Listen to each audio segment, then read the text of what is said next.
Hello guys, आज खेलकूद से महत्वपूर्ण 20 एमसीक्यू होने वाली है जो आपके एग्जाम के व्यू से बहुत ही इंपॉर्टेंट होने वाली है। वीडियो बने रहिएगा, वीडियो को अंत तक देखिएगा। अगर आप नए हैं तो चैनल को सब्सक्राइब जरूर कर लीजिएगा। चलते हैं दोस्तों क्वेश्चन नंबर 1 की ओर। आपका पहला क्वेश्चन हो जाएगा, क्रिकेट में एक ओवर में कितनी गेंद होती है आपको बताना है। तो याद रखना है कि एक ओवर में दोस्तों 6 गेंदें होती है, यानी कि ऑप्शन नंबर बी आपका करेक्ट आंसर हो जाएगा। नेक्स्ट क्वेश्चन दोस्तों कहता है कि ओलंपिक खेलों का प्रतीक क्या है, उसके बारे में आपको बताना है। ठीक है, तो याद रखना कि ओलंपिक खेलों का जो प्रतीक है दोस्तों वो आपका क्या हो जाएगा, 5 छल्ले, यानी कि ऑप्शन नंबर सी आपका करेक्ट आंसर हो जाएगा। नेक्स्ट क्वेश्चन दोस्तों कहता है आपका कि हॉकी का जादूगर किसे कहा जाता है, उसके बारे में आपको बताना है। तो याद रखना कि हॉकी का जो जादूगर है दोस्तों वो मेजर ध्यानचंद जी हो जाएंगे, यानी कि ऑप्शन नंबर ए आपका करेक्ट आंसर हो जाएगा। अगला नंबर दोस्तों क्वेश्चन कहता है आपका कि फुटबॉल फुटबॉल में एक टीम में कितने खिलाड़ी होते हैं आपको बताना है। ठीक है दोस्तों, तो याद रखना कि फुटबॉल में एक टीम में कितने खिलाड़ी होंगे, तो आपका हो जाएंगे दोस्तों 11। कितने हो जाएंगे, 11, यानी कि ऑप्शन नंबर सी आपका करेक्ट आंसर हो जाएगा। अगला नंबर दोस्तों क्वेश्चन कहता है कि टेनिस में लव शब्द का क्या अर्थ है। देखिए दोस्तों, बहुत बार एग्जाम में पूछता है कि लव शब्द का क्या अर्थ है, पूछता है। ये भी पूछता है कि लव शब्द किस खेल से संबंधित है, तो टेनिस से हो जाएगा। ठीक है, तो लव शब्द का क्या अर्थ होगा दोस्तों, तो हो जाएगा आपका शून्य। क्या हो जाएगा, शून्य हो जाएगा, यानी कि ऑप्शन नंबर सी आपका करेक्ट आंसर हो जाएगा। अगला नंबर दोस्तों क्वेश्चन कहता है कि ओलंपिक खेलों की शुरुआत किस देश में हुई थी आपको बताना है। ठीक है दोस्तों, तो याद रखना कि ओलंपिक खेलों की जो शुरुआत हुई थी दोस्तों वो आपका किस देश में हुई थी, तो हुई थी आपका ग्रीस में। किस देश में हुई थी, ग्रीस, यानी कि ऑप्शन नंबर बी आपका करेक्ट आंसर हो जाएगा। अगला नंबर दोस्तों क्वेश्चन कहता है आपका कि भारत का राष्ट्रीय खेल कौन सा है आपको बताना है। तो याद रखना कि भारत का जो राष्ट्रीय खेल है दोस्तों वो आपका हॉकी हो जाएगा, यानी कि ऑप्शन नंबर सी आपका करेक्ट आंसर हो जाएगा। अगला है दोस्तों कि बैडमिंटन में प्रयुक्त गेंद को क्या कहते हैं आपको बताना है।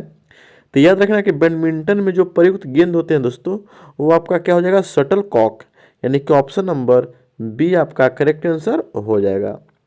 नेक्स्ट क्वेश्चन दोस्तों कहता है कि विश्व क्रिकेट का आयोजन कितने वर्ष में होता है आपको बताना है।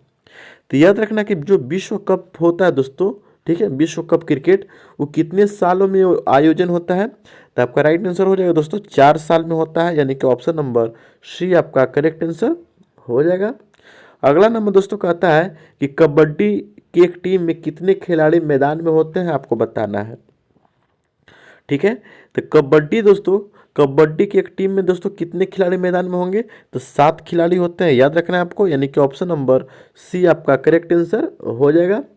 अगला नंबर दोस्तों कहता है कि फीफा का मुख्यालय कहाँ है।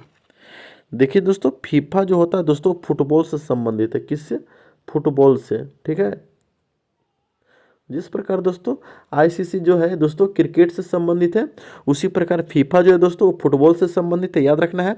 अब कहता है कि फीफा का मुख्यालय कहाँ है दोस्तों, तो आप बताइएगा कि सर फीफा का मुख्यालय कहाँ है आपका, तो स्विट्जरलैंड में है, यानी कि ऑप्शन नंबर सी आपका करेक्ट आंसर हो जाएगा। नेक्स्ट क्वेश्चन दोस्तों कहता है आपका कि एशियाई खेलों की शुरुआत किस वर्ष हुई थी आपको बताना है। तो याद रखना है कि एशियाई खेलों की जो शुरुआत हुई थी दोस्तों वो किस वर्ष हुई थी, तो 1951 ईस्वी में हुई थी, यानी कि ऑप्शन नंबर सी आपका करेक्ट आंसर हो जाएगा। अगला नंबर दोस्तों क्वेश्चन कहता है क्रिकेट में LBW का पूरा नाम क्या है दोस्तों। हम क्रिकेट देखते हैं दोस्तों, उसमें LBW का नाम हम लोग सुने होंगे कि वह LBW हो गया, उसका पूरा नाम क्या है दोस्तों आपको बताना है। ठीक है, तो याद रखिएगा इसका पूरा नाम है लैंग बिफोर विकेट, यानी कि ऑप्शन नंबर ए आपका करेक्ट आंसर हो जाएगा। नेक्स्ट क्वेश्चन दोस्तों कहता है आपका कि टेबल टेनिस को एक और किस नाम से जाना जाता है आपको बताना है। तो याद रखिएगा टेबल टेनिस के और किस नाम से हम जान सकते हैं, तो आपका हो जाएगा दोस्तों पिंग पोंग के नाम से। किस नाम से, पिंग पोंग के नाम से जानते हैं, यानी कि ऑप्शन नंबर बी आपका करेक्ट आंसर हो जाएगा। अगला नंबर दोस्तों कहता है कि ओलंपिक खेलों में कितने छल्ले होते हैं आपको बताना है। ठीक है, तो दोस्तों फर्स्ट क्वेश्चन में हम बता चुके हैं कि ओलंपिक खेलों में कितने छल्ले होते हैं।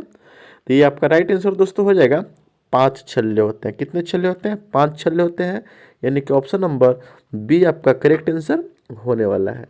नेक्स्ट क्वेश्चन दोस्तों कहता है कि भारत में पहला राष्ट्रीय खेल दिवस कब मनाया जाता है, और उसके बारे में आपको बताना है।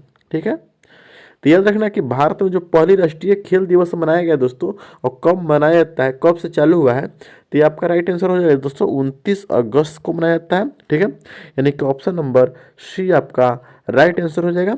खेल दिवस कब मनाया जाता है? तो 29 अगस्त। नेक्स्ट क्वेश्चन दोस्तों कहता है कि शतरंज का जन्म किस देश में हुआ, आपको बताना है।